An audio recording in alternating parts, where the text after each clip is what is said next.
오늘 본문은 너무 단순합니다. 이 세상을 주님이 말씀해 주고 계신 거예요. 여기 네가 살고 있는 이 땅, 여기는 내 포도원이다 라고 하는 겁니다. 오늘 우리의 삶, 이 땅의 모든 허락된 모든 것이 다 하나님의 것입니다.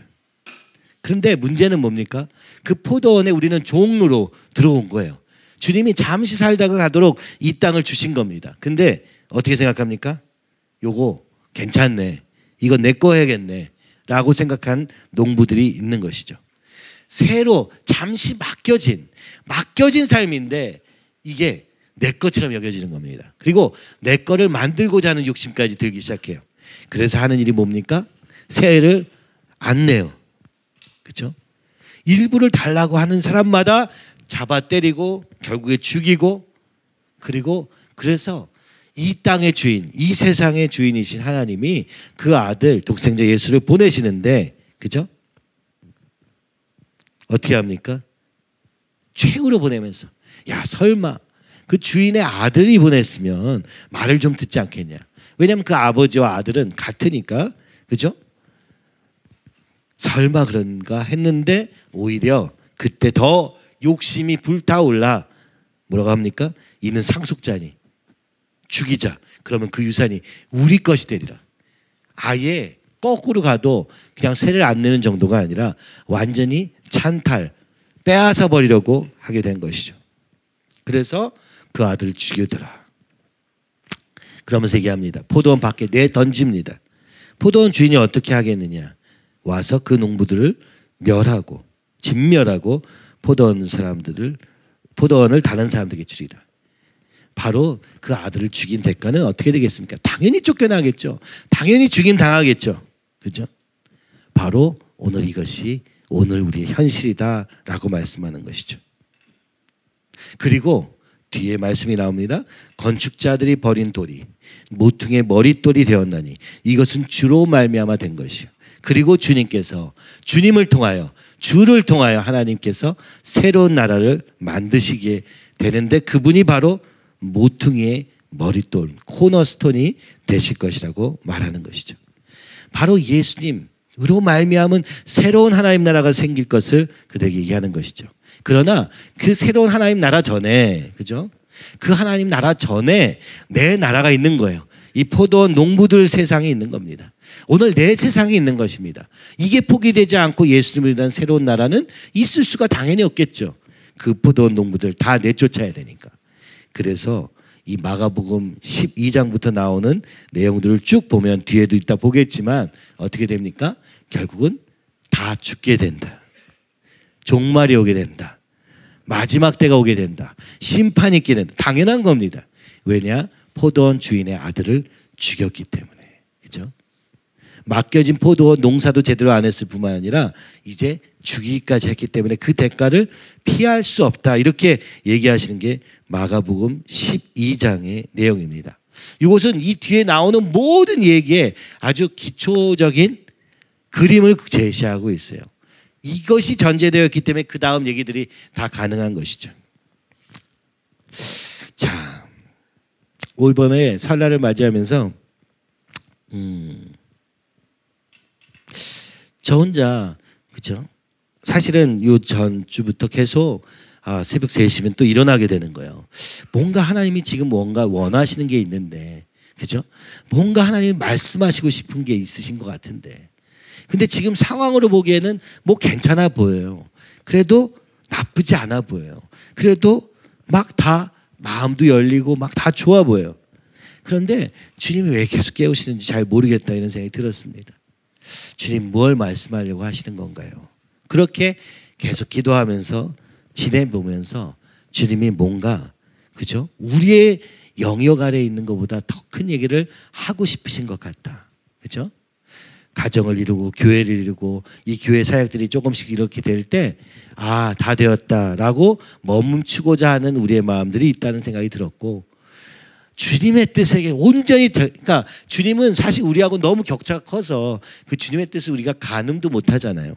주님이 이끌고자 하시는 데가 어딘지에 대해서 이제 관심이 없구나. 그렇게 얘기하시는 것 같았어요. 주님 뭘 하기 원하십니까? 그죠? 이게 기도 외에는 불가능한 건데 앉아서 생각한다고 되는 게 아닌데 주님께 나아가서 주님이 전부 성령 충만하기 전에는 알 수 없는 것인데 우리는 어떻게 생각합니까? 그래 이 정도면 괜찮아. 그래도 이제 많이 나아졌네. 이렇게 하고 마음이 느슨해지는 것을 보게 됩니다. 저 자신부터요.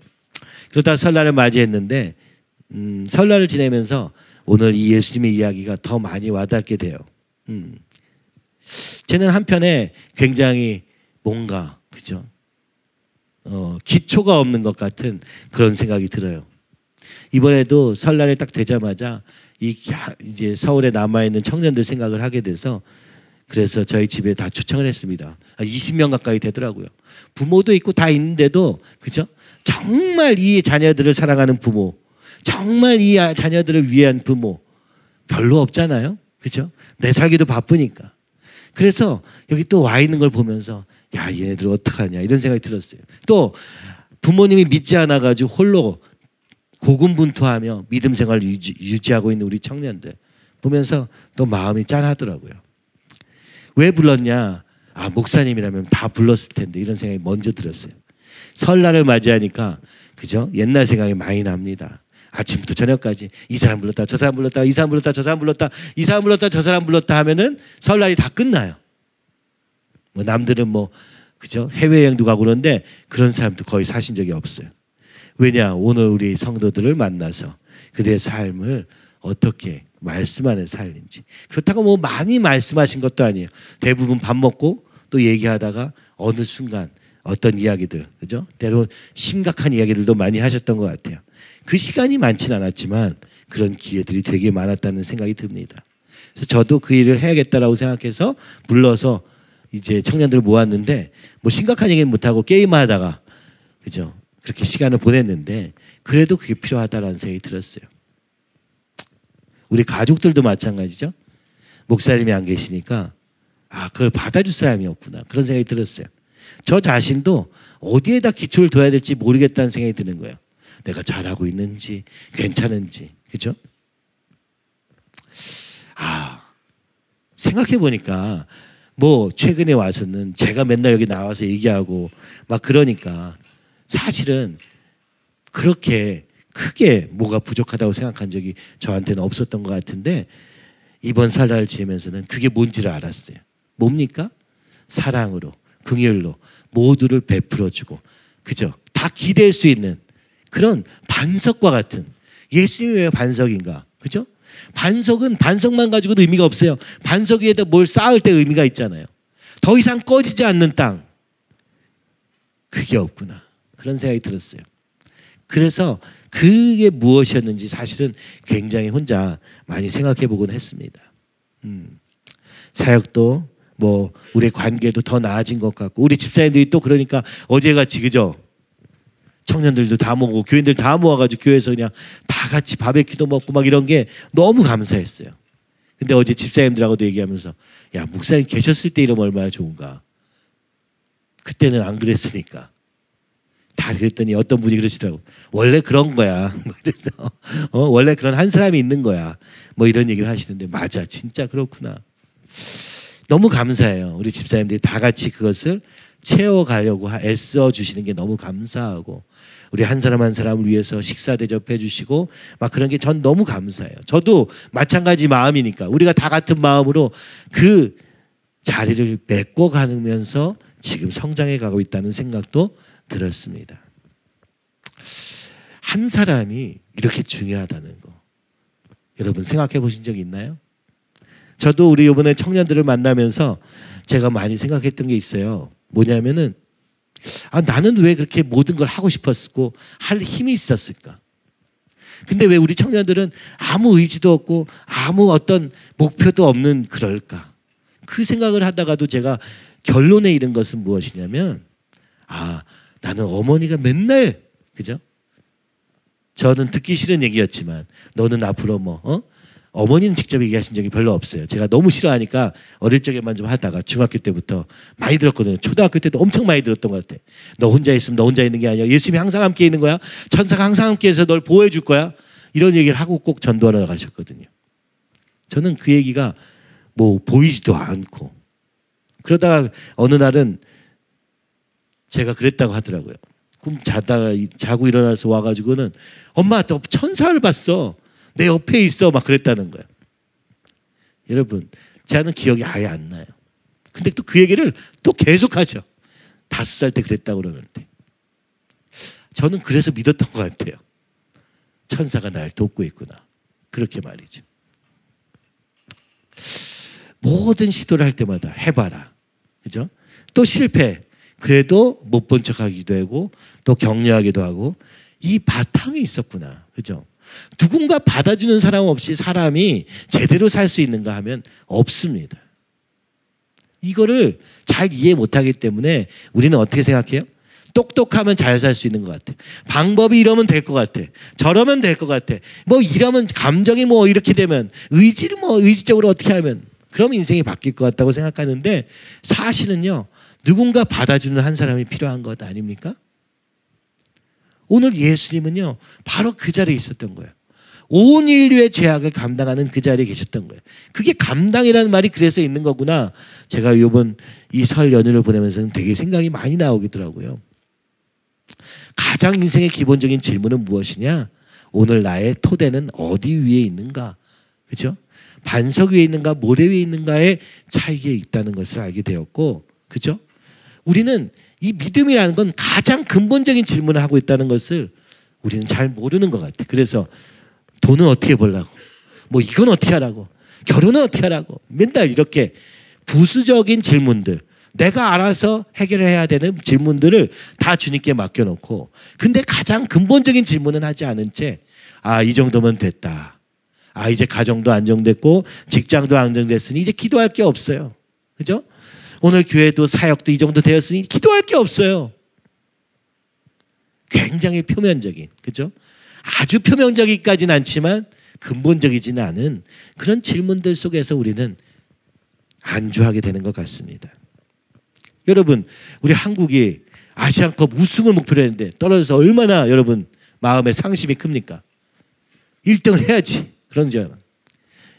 그거 할 때마다 우리 히딩크 감독의 그 격언이 생각. I'm still hungry. 그죠?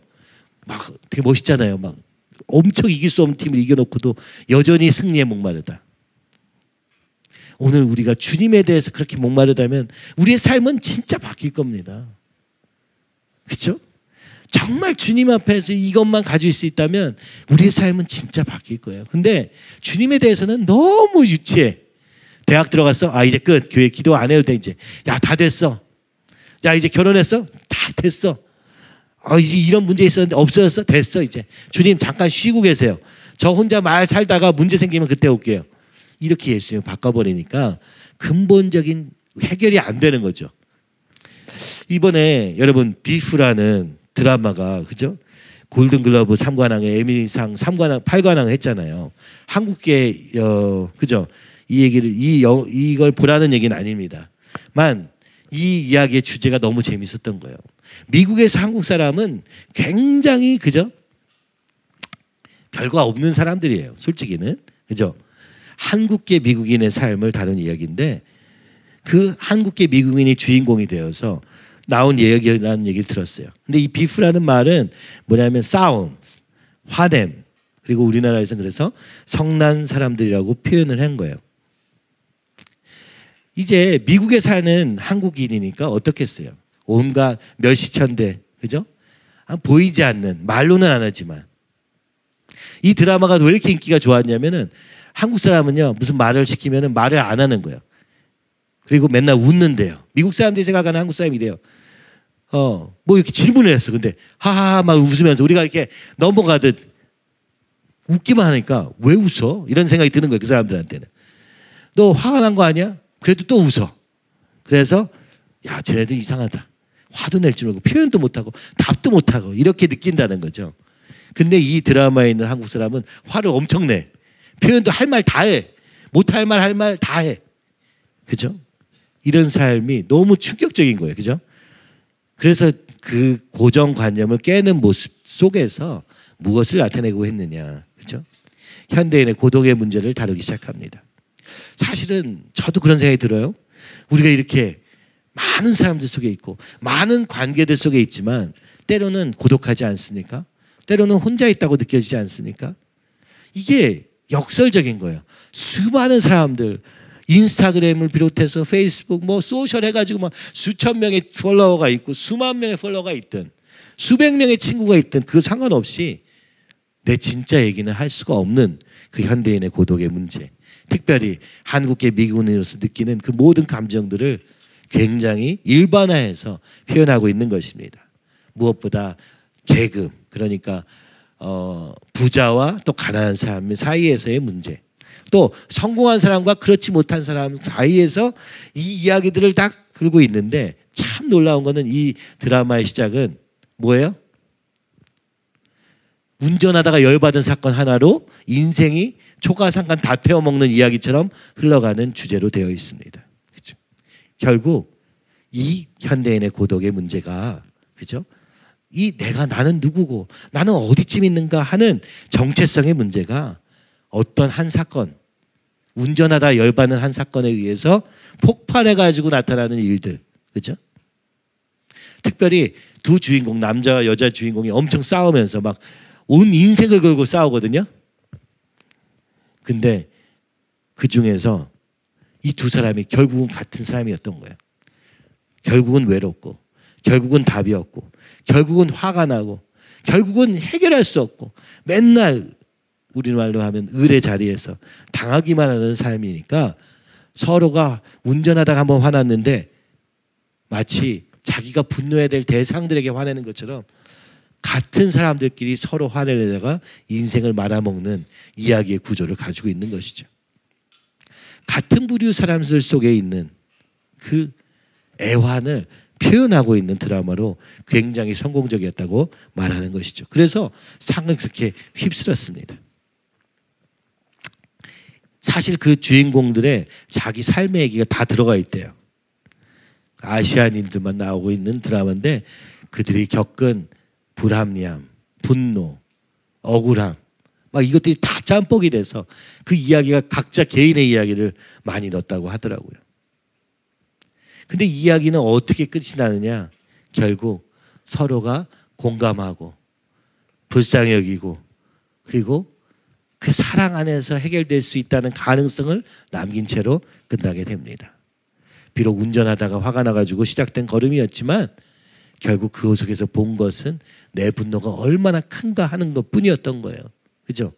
그 분노의 원인을 다른 사람과 상황에 더 전가하다가 일을 벌어지는 일들.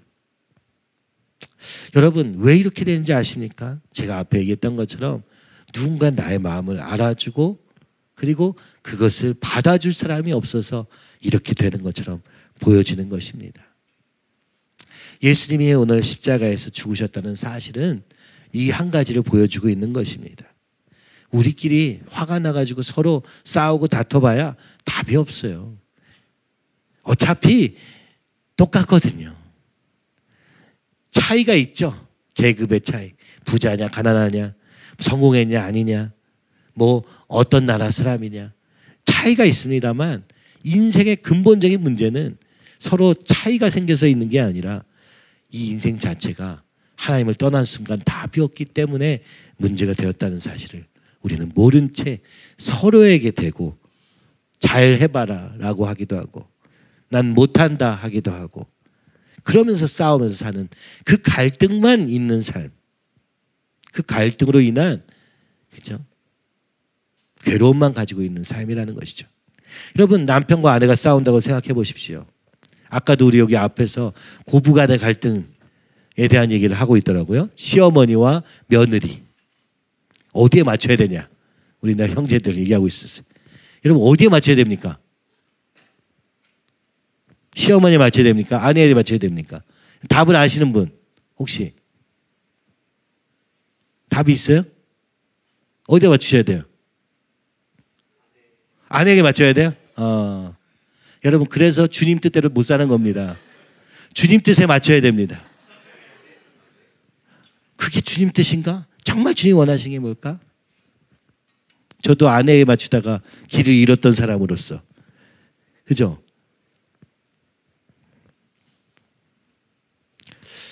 주님 뜻에 맞춰야 돼요. 여러분 이해하시겠어요? 오늘 우리는 모든 복잡한 상황들 속에서 감정들 속에 살고 있지만 주님 뜻이 무엇인가 묻지 않는다면 그 어떤 것도 답이 될 수 없고 거기서 길을 잃어버립니다. 오늘 주님 안에서 우리가 무엇을 받지 않는다면 아무것도 할 수 없는 존재라는 말이 여기서 나오는 것이죠. 그 갈등의 원인을 각자가 가지고 있기 때문에 그렇다는 거예요. 그래서 서로 맞춘다고 해서 모른 척한다고 해서 그 문제가 사라지지는 않는다는 거예요. 그렇죠? 그리고 어느 날 그 문제가 확 튀어 올라가지고 이해할 수 없는 현상들이 발생하는 거예요. 그죠?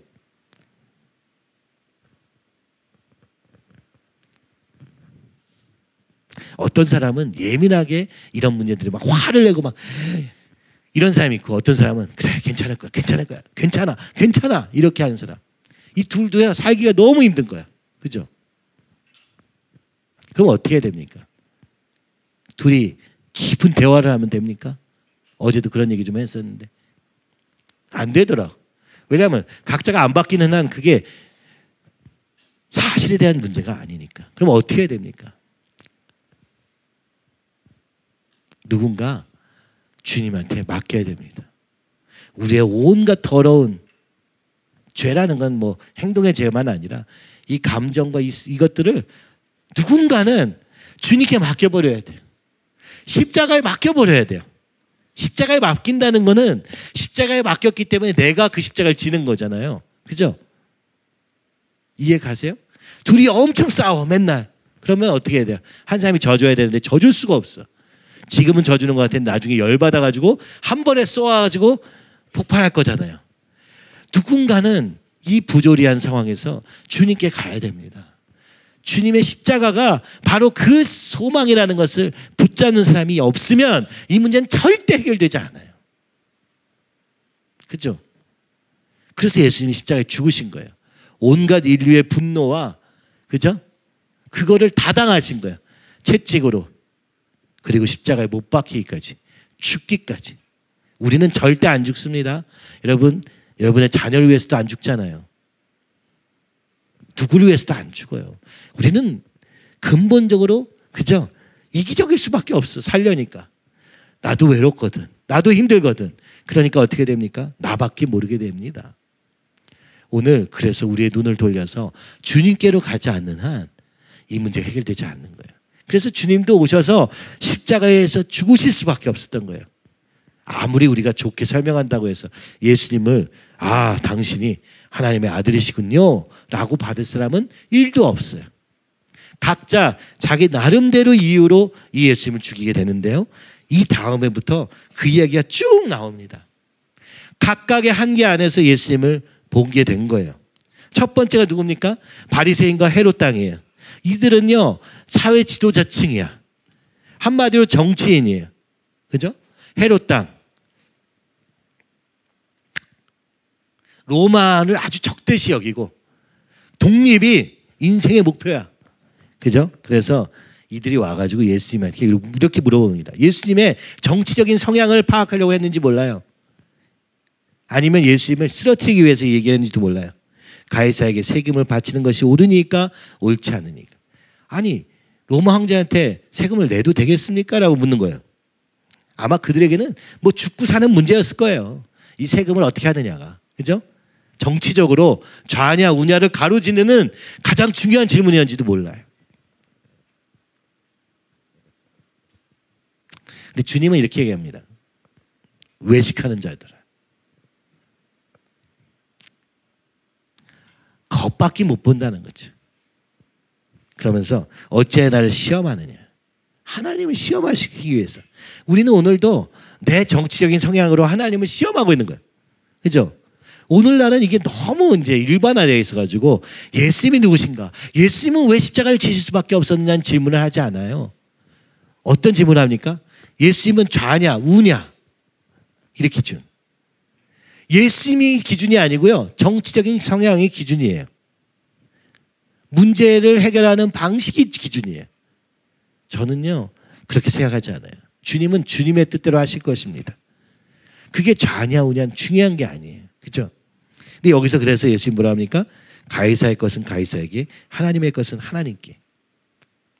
좀 세상하고 다 섞어버려가지고 세상적인 관점에서 하나님을 좀 보지 말고 하나님의 기준으로 좀 봐라 라고 하는 것처럼 저한테는 들려요. 그렇지 않아요? 모든 걸 갖다가 그죠?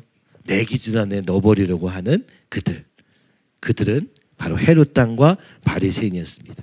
그 다음에는 또 누가 옵니까? 부활이 없다는 사두개인들이 옵니다. 아니 그들은 하나님을 믿는데 하나님이 부활이 분명히 없을 거야. 이 교리적인 사람들이죠. 그죠? 현실적인 사람들입니다. 오늘만 살고 많은 사람들이에요. 말하자면. 그래서 그들이 와서 이 율법에서 이해 안 되는 그러니까 부활이 없다고 그들이 주장하는 그 교리의 가장 중요한 질문들. 그죠? 난제. 확실한 증거. 그죠? 부활이 있다면 어떻게 되는 겁니까? 7 형제가 있는데 첫째가 죽고 그럼 그 두 아내가 그죠? 둘째 형제와 결혼하게 돼 있잖아요. 왜 이렇습니까? 과부를 보호하기 위해서 만든 제도잖아요, 이게. 그죠? 여자 혼자 살 수 없기 때문에 지금도 그래야 되는 게 아니에요. 지금은 여자들 혼자 더 잘 살아. 그럴 때는 필요가 없어요. 근데 그 당시에는 과부는 일도 구할 수 없고 아무 연약함 속에서 어려우니까 그 과부를 만들지 않기 위해서 그죠? 영혼을 사랑하는 마음으로 사람을 살리기 위해서 그 형제들이 그 짐을 져라. 아무도 지지 않을 짐을 형제들이 져야 되지 않겠냐라는 율법이었던 거예요. 근데 이 부활이 없다는 사두개인들이 이걸 가지고 야 부활이 있다면 너무 복잡해지는 거 아니에요? 이 여자는 도대체 누구의 아내가 되는 겁니까? 그때 주님이 이렇게 말합니다. 너희가 성경도 하나님의 능력도 알지 못함으로 오해함이 아니냐. 너희는 성경 모른다. 아니에요. 얘 잘 성경 엄청 달달 외우는 사람들이라니까요. 하나님의 능력도 성경도 알지 못한다. 무슨 얘기예요? 하나님 모른다는 얘기죠. 부활한 후에는 누구의 아내 이런 거 없다라고 말씀하십니다. 천사들 같이 될 뿐이다. 오늘 그 죽은 자들이 살아있다. 아브라함과 이삭과 야곱이 살아있다. 왜냐하면 아브라함의 하나님 할 때 이 아브라함의 하나님은 과거형이 아니라 현재형이거든요. 여전히 오늘도 아브라함의 하나님 되시는 그 하나님 이렇게 얘기하는 거니까 너 성경에서 보지 못했니? 아브라함의 하나님이라고 써있는 걸 보지 못했니? 그렇다면 아브라함이 살아있다는 증거이다. 그러니까 부활은 있다라고 말씀하신 거예요. 그러니까 이 예수님이 왜 하는지에 대한 질문하고 전혀 상관없죠. 내가 생각하는 그림에서 계속 얘기하는 거예요. 내가 해결되지 않은 질문 뭐 그럴 수 있습니다만 이 사두개인들은 결국 예수님의 얘기를 듣고자 했던 것도 아닙니다. 따진 거예요. 당신이 틀렸다라고 말하기 위해서 그 질문을 하는 것입니다. 또 성경에 대해서 아주 전문가인 서기관이 와서 모든 계명 중에 첫째가 무엇이니까 묻습니다.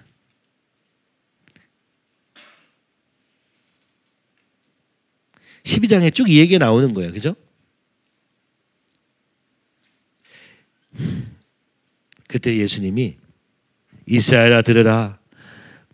주 곧 우리 하나님은 유일한 주시라. 내 마음을 다하고 목숨을 다하고 뜻을 다하고 힘을 다하여 주 너의 하나님을 사랑하라 하신 것이요.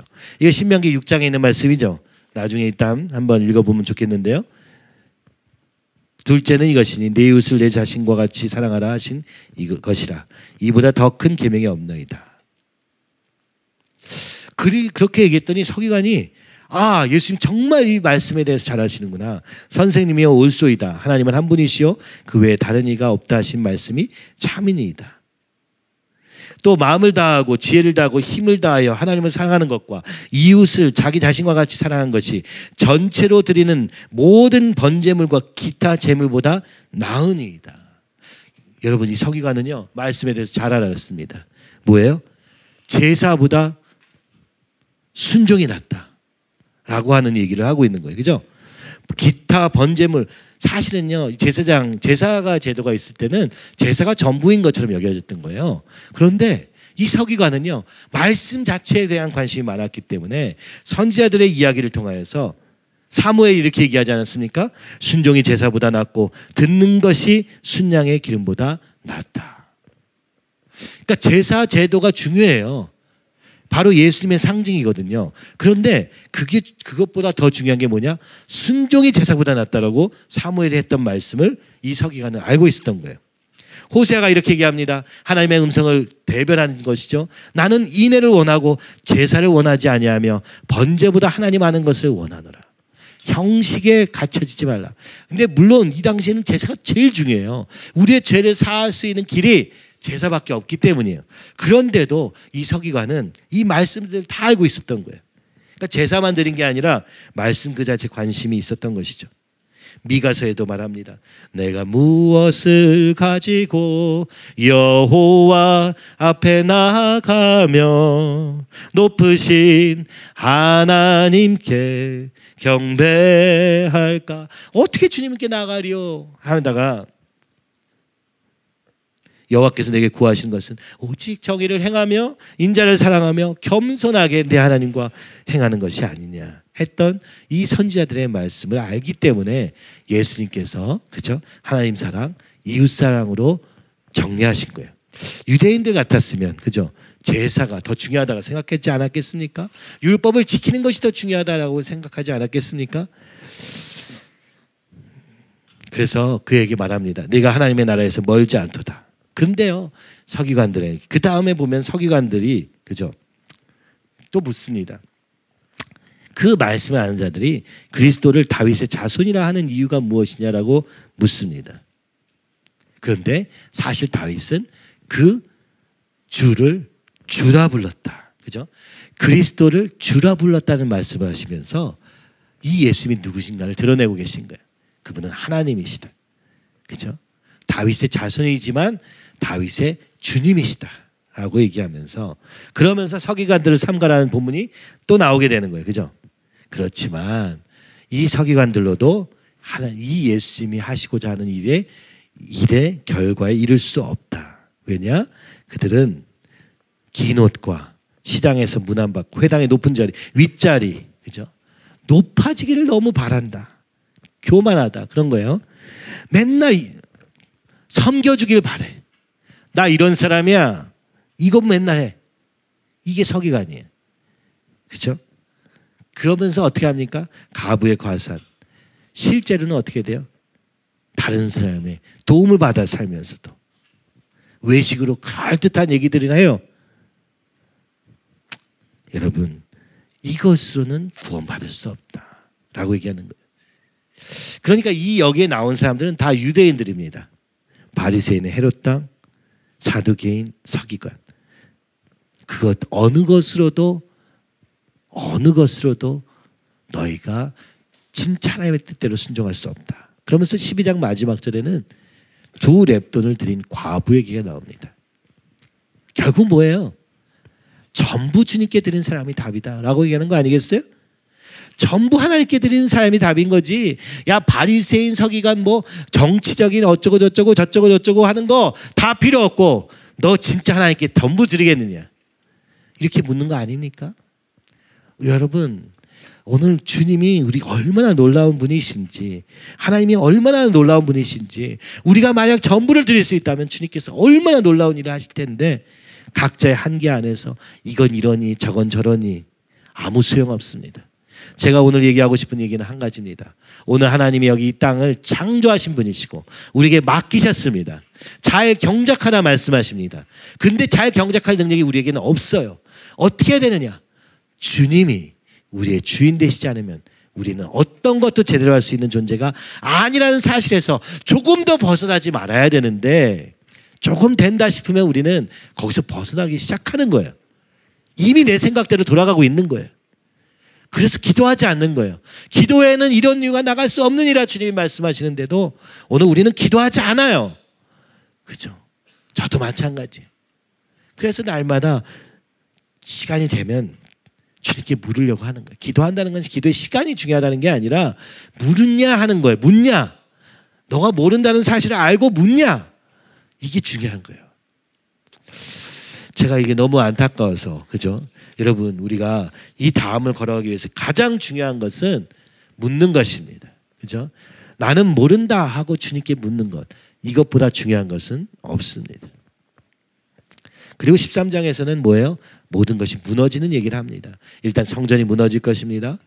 미혹과 전쟁과 기근과 지진과 환난과 핍박을 통해서, 그죠? 무너지는데 어떻게 무너지냐? 앞에 얘기했던 거잖아요. 포도원에 주인이 와가지고 이 심판을 하게 될 거예요. 근데 어떻게 심판이 이루어질 것이냐? 그때는요, 이 땅이 끝나는 거예요. 그죠? 일단 뭐가 끝납니까? 성전이 무너질 거예요. 이제 이스라엘이라고 하는, 유대교라고 하는 이것은 무너질 거예요. 그 다음에는 뭐예요? 미혹하는 세상이 될 것입니다. 기준이 사라진 것이죠. 그죠? 전쟁과 지진과 기근이 가득할 것이라고 얘기합니다. 근데 거기서 또 얘기하신 게 뭐예요? 너희가 예수의 이름으로 말미암아 잡혀갈 것이다. 환난과 핍박이 시작될 것이다. 그죠? 전쟁과 지진으로 끝나는 게 아닙니다. 오늘 이 시대를 보십시오. 전쟁과 기근으로 가득해 있는데 여기서 끝이 아니에요. 이것 때문에 두려워할 필요가 없어요. 문제는 뭐예요? 환난과 핍박이 시작될 것입니다. 그런데 이것은요, 나쁜 불행한 일인데 하나님의 뜻이에요. 뭐예요? 그로 인해서 너희가 끌려가서 잡혀서 복음을 전하게 될 것이다. 그러니까 이게 사실 그렇잖아요. 우리가 좋을 때 빨리 복음을 전하면 얼마나 좋겠어. 근데 이런 일은 우리 안에도 잘 안 일어나. 그죠? 어때?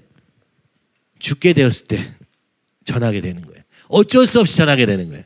이번에도 여러분 가족들이랑 갔다 오셔서 어떠셨어요? 어쩔 수 없이 전하셨습니까? 역시 핍박이 복음 전하는 데는 최고네. 그죠? 오늘 주님이 그렇게 말씀하시는 거예요. 그리고 준비할 필요도 없다. 그때 성령께서 너에게 주시는 그 말을 하라. 무엇이든지 그때 너에게 주시는 그 말을 하라. 말하는 이는 너희가 아니요 성령이시니라. 여러분 다 계획되어 있는 거예요. 그죠? 주님이 그때 오셔서 우리에게 할 말을 주실 거라는 거예요. 그러면서 얘기하십니다. 또 너희가 내 이름으로 말미암아 모든 사람에게 미움을 받을 것이나 끝까지 견디는 자는 구원을 받으리라. 끝까지 견디는 자는 구원을 받게 될 거라고 말씀하시면서 가장 또다시 큰 환란이 오게 될 텐데 진짜 환란, 그때는 그때 인자가 구름을 타고 큰 권능과 영광으로 오는 것을 사람들이 보리라. 자, 오늘 우리가 12장에서 보았던 내용이 13장의 마지막까지 쭉 연결되고 있는 걸 보이시죠? 그죠? 이렇게 결국 무너지게 될 것인데, 그죠? 그러니까 오늘 너희가 주님 안에 있어야 됨을 얘기하시면서 그러면서 맨 마지막에 13장 마지막 부분은 결국 깨어있으라. 깨어있으라. 오늘 깨어있지 않으면 그것을 분별할 수 있는 사람이 없기 때문에 기도로 깨어있으라. 이렇게 얘기하십니다. 그리고 이제 14장부터는 예수님이 이제 진짜 십자가의 길을 걸어가기 위해서, 그죠? 향유옥합을 죽음을 준비하시는 걸음으로 이제 14장을 넘어가게 되는 것을 볼 수 있습니다. 여러분, 오늘 우리가 이 자리에 있는 거예요. 포도원 비유를 기억해라 말씀하시는 것입니다. 오늘 우리의 전부가 주님의 것입니다. 너의 오늘 모든 삶의 걸음이 주님의 것입니다. 오늘 주님 인도해 주시지 않으면 나는 한 걸음도 갈 수 없습니다. 그렇게 하지 않고는 우리는 온전한 걸음을 걸을 수 있는 사람이 한 명도 없습니다. 그런데 이제 예수님이 일주일에 한 번 만나고, 그죠? 가끔씩 생각날 때마다 이런 관계라면 우리는 도저히 주님의 일을 감당하기 어려울 것입니다. 하나님이 앞으로 이런 일도 하실 거고 저런 일도 하실 것이고 또 이렇게 사람도 보내주시고 하면서 제 마음도 조금 더 분주했던 것 같은데, 사실은 생각하면 생각할수록 기도 없이는 우리는 한 걸음도 갈 수 없고 주님은 일하시지 않을 것입니다. 오늘 우리가 얼마나 기도하느냐가, 그렇죠? 얼마나 주님의 뜻을 분별하면서 가느냐가 전부인 것이죠. 그러려면 첫 번째 자기 부인이 되지 않고는 그 다음을 걸어갈 수가 없는 겁니다. 그죠? 자기 부인이 돼도 이 십자가의 걸음은 어렵게 느껴질 거예요. 그래서 또 주님을 의지할 수밖에 없고, 그래서 또 주님을 의지할 수밖에 없고, 자신의 전부를 드린 두 렙돈을 드린 과부와 같은 삶이 아니면 우리는 결단코 승리할 수 없는 것이죠. 지난 2000년 동안에도 주님은 끊임없이 교회 가운데 또 믿는 사람들 가운데 성령을 보내시고 끊임없이 오셨습니다. 오늘도 지금 이 땅에 있는 많은 교회들 속에서 주님은 여전히 일하고 계십니다. 그런데 온전히 그 주님의 뜻이 온전하게 드러날 수 없는 이유는 바로 이 두 랩돈을 드린 과부와 같이 자신을 전부를 드린 사람이 이제는 찾기 어렵기 때문입니다. 이 정도면 남들보다 더 많이 드린 거 아니야? 라는 정도밖에 없는 거예요. 전부 주님으로 가득 차 있는 성령 충만한 사람은 잘 없는 시대를 살고 있는 거예요. 그래서 오늘 우리에게 보여주신 것입니다. 자신의 목숨을 걸고 주님을 믿으며 걸어가고 있는 사람들을 통해서 우리에게 지금 말씀하고 계시는 거예요. It's not enough. 아직 충분치 않다. 저에게는 그렇게 들려요. 계속 주님, 제가 더 주님을 사랑하고 더 주님만 따라가기 원하는데 주님, 왜 이렇게 힘이 없을까요? 우리 결과로 자꾸 생각하니까 힘이 빠집니다. 사람을 보면 힘이 빠집니다. 근데 주님을 보면 날마다 넘치는 힘으로 달려갈 수 있게 될 줄 믿습니다. 주님이 지혜를 주시고 그 모든 걸 주셔야 우리는 갈 수 있어요. 그죠? 이걸 놓치면 우리는 다 놓치는 거예요, 사실은요. 여러분, 또 한 가지 얘기하고 싶은 건 그것입니다. 나는 사람의 반석이 좀 되어주세요. 여러분, 자녀의 좀 기초가 되어주세요. 맨날 자녀들한테 이러지 못하고 왜 이렇게 못하냐라고 말하지 마시고 그들이 지금 부족해도 일어설 수 있는 기반이 되어야 됩니다. 오늘 저도 그런 부담이 있어요. 여러분을 향해서 지금 안 된 모습으로가 아니라 주님이 만들어 가실 것을 내가 먼저 믿음으로 바라보지 않고는 한 걸음도 더 이상 갈 수가 없다는 생각이 듭니다. 우리가 거룩을 향해서 가야 되지만 너 그러니까 이거 고치지 않으면 내가 안 해줄 거야 라는 마음이 저한테 있거든요. 그죠? 주님이 안 해주실 거야 라는 생각도 있거든요. 그게 아니라 그 사람과 상관없이 오늘도 주님이 원하시는 그 한 영혼을 살리는 일에 내 자신을 전부 내어드리는 것이 지금 필요한 것입니다. 그렇죠? 교회 안에 있다 보니까 여러분 친한 사람들도 생기고 맨날 그 사람들하고만 같이 있다면 여러분 주님 뜻을 알 수가 없어요. 주님이 저 사람에 관심이 있구나 하면 내가 내 자신을 드릴 수 있어야 되는데 이미 우리는 조금 편한 상태예요. 그렇죠? 주님이 이제 계속 보내주실 것입니다. 진짜 도움이 필요한 사람들 보내주실 때 그 사람을 알아볼 수 있어야 되는데 이것도 준비되지 않으면 못 알아봐요. 여러분 눈을 켜고 보십시오. 지금 여기에 내 주변에 주님이 보내는 사람이 없나? 주님이 지금 말씀하고 있는 건 없는가? 그렇죠? 그걸 볼 수 있어야 돼요. 그것은 사람이 알려주는 게 아니고 제가 여러분에게 알려줄 수 있는 것도 아닙니다. 오늘 우리는 끝없는 문제 상황 속에 있습니다. 해결되지 않는 분노와 고독과 그 모든 것을 살고 있어요. 누군가는 주님의 보혈을 붙잡고 그 십자가의 구원의 길을 붙잡고 나의 자신을 내어주는 사람이 필요한 시대예요. 더 이상 잘 없어 보이죠? 모두가 이게 맞고 저게 틀리다 주장하면서 삽니다. 나를 섬겨라 주장합니다. 정말 낮은 자리에서 모든 사람을 주님의 사랑으로 사랑할 사람이 필요한 그런 시대를 살고 있는 것 같습니다. 그래서 내가 스스로 왕이 되고 내가 스스로 하나님이 되는 이 세상 속에서는 이 개념을 생각조차 할 수 없는 거예요. 제가 아까 말씀드렸던 것처럼 오늘 우리는 드라마를 통해서 보게 됩니다. 모두가 각자 주장을 할 때 어떤 지옥과 같은 세상이 펼쳐지는지, 아무도 받아줄 사람이 없을 때 우리는 어떻게 되는지. 근데 너무 개인화된 사회를 살고 있으니까 우리는 아직 그걸 잘 몰라요. 아직은 괜찮아. 아직은 괜찮아. 큰 문제 없어. 그래서 주님이 왜 오셨는지 우리가 이해를 못하는 거예요. 주님이 왜 십자가를 질 수밖에 없었는지를 모르는 거예요. 그러니까 이 주님의 사랑이 내게도 느껴지지 않을 뿐만 아니라 내가 그 자리에서 다른 사람을 위해서 죽을 수는 없는 거예요. 내 자녀라 해도, 내 남편이라 해도, 내 아내라 해도 할 수 없는 거예요. 여러분, 그러니 여기에 무슨 예수님이 어디 있단 말입니까? 오늘 우리가 예수님 앞에 다시 더 달려나가게 되기를 간절히 소원합니다. 그래서 주님이 맡겨주신 우리의 포도원을 잘 가꾸기를 소원합니다.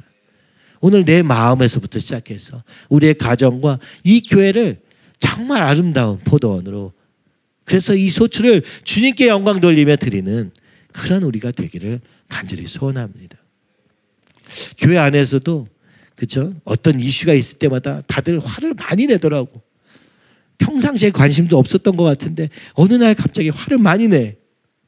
그래요, 힘들구나 이런 생각을 요즘은 합니다. 옛날에 왜 화를 내는 거야? 막 이렇게 화가 저도 나가놨다면 그래, 많이 힘들었나 보다. 세상에서는 그렇게 힘들면서도 세상을 왜 이렇게 따라가는지 모르겠어요. 그죠? 왜 교회 와서 화를 내고 세상을 추구하면서 합니까? 오늘 주님 안에서 오늘도 이 나부터 먼저, 그죠? 내 안에 해결되지 않은 것들을 주님께 맡기면서 나가는 그 한 사람이 절실히 필요하며, 이것이 우리 삶 속에서 이루어질 때 진짜 빛이 되고, 그죠? 우리 자녀들이 거기를 발판 삼아서 쓸 수 있는 줄 믿습니다. 무조건 애들이 원하는 대로 해준다고 해서 되는 게 아니라, 그죠? 때로는 훈계하기도 하고 책망하기도 하고, 그러나 기초가 되어주는 거죠. 예수님이 우리의 반석 되어주셨으니 오늘 우리가 그 반석 위에 설 때 우리의 가정도, 나의 삶도, 우리 교회도 튼튼하게 될 줄 믿습니다. 이것은 오늘 하루하루의, 그죠? 우리의 선택에 달려있는 것 같아요. 우리의 마음의 선택 속에서 주님을 선택할 때가 있고 그렇지 않을 때가 있는 것 아닙니까? 우리 함께 마지막으로 우리 신명기 6장 4절에서 15절을 같이 읽어보면 좋겠습니다.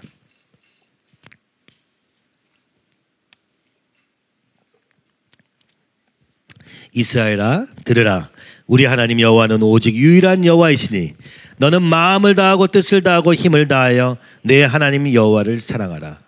오늘 내가 내게 명하는 이 말씀을 너는 마음에 새기고 내 자녀에게 부지런히 가르치며 집에 앉았을 때든지 길을 갈 때든지 누워있을 때든지 일어날 때든지 이 말씀을 강론할 것이며, 너는 또 그것을 내 손목에 메어 기어를 삼으며 내 미간에 붙여 표로 삼고 또 내 집 문설주와 바깥문에 기록할지니라. 내 하나님 여호와께서 내 조상 아브라함과 이삭과 야곱을 향하여 내게 주리라 맹세하신 땅으로 너를 들어가게 하시고, 내가 건축하지 아니한 크고 아름다운 성읍을 얻게 하시며 내가 채우지 아니한 아름다운 물건이 가득한 집을 얻게 하시며 내가 파지 아니한 우물을 차지하게 하시며 내가 심지 아니한 포도원과 갈날나무를 차지하게 하사 내게 배불리 먹게 하실 때, 너는 조심하여 너를 애굽 땅 종되었던 집에서 인도하여 내신 여호와를 잊지 말고 내 하나님 여호와를 경외하며 그를 섬기며 그의 이름으로 맹세할 것이니라. 너희는 다른 신들 곧 내 사면에 있는 백성의 신들을 따르지 말라. 너희 중에 계신 너희 하나님 여호와는 질투하시는 하나님이신즉 너희의 하나님 여호와께서 내게 진노하사 너를 진면에서 멸절시킬까 두려워하노라. 아멘. 오늘 우리가 태플린을 하는 말씀, 하나님이 우리에게 말씀대로 살라고 얘기하시는 신명기 6장의 말씀, 그리고 우리 이어지는 10절에서 15절, 군포에 있을 때 이 말씀이 기억납니다. 군포에는 우리 가정집 밑에가 교회였어요. 몇 명 없었고 뭐 누가 올 것 같지도 않았어요. 왜냐면 집이니까, 가정집이니까. 근데 목사님이 어느 날 이 말씀을 얘기해 주셨어요. 하나님이 이렇게 말씀하신다. 내가 건축하지 아니한 크고 아름다운 성읍을 얻게 하시며 내가 채우지 아니한 아름다운 물건이 가득한 집을 얻게 하시며 내가 파지 아니한 우물을 차지하게 하시며 내가 심지 아니한 포도원과 감람나무를 차지하게 하사. 이 얘기를 언제 들으신 거냐면 미국에 유학을 가겠다고 해가지고 난리가 났을 때였던 것 같아요. 정확히는 기억이 안 나요. 정확히는.